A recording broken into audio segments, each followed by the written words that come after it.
अस्सलामुअलैकुम नाज़रीन। आज राजेंद्र नगर इलाक़े में वर्ल्ड एड्स डे प्रोग्राम मनाया गया। Salina welfare rural and urban development society की जानिब से इस प्रोग्राम को अमल में लाया गया और शिवरामपल्ली ज़िला परिषद स्कूल से ये रैली निकाली गई और इस प्रोग्राम में डॉक्टर्स ने भी हिस्सा लिया।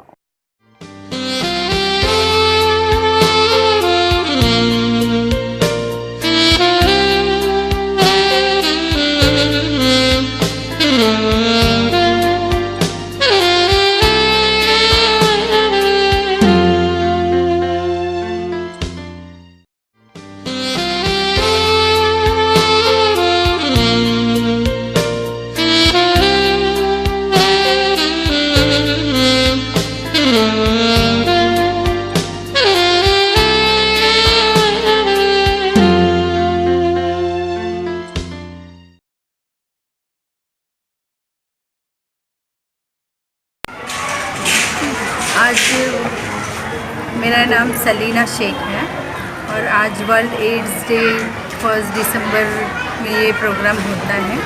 तो इस प्रोग्राम के लिए आज हमने रैली निकाली है।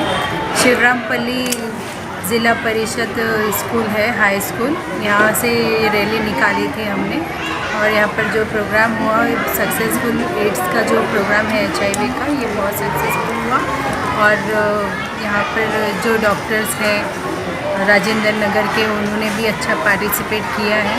और ये जो हमने आज प्रोग्राम किया है ये सलीना वेलफेयर सोसाइटी के तरफ से हुआ है।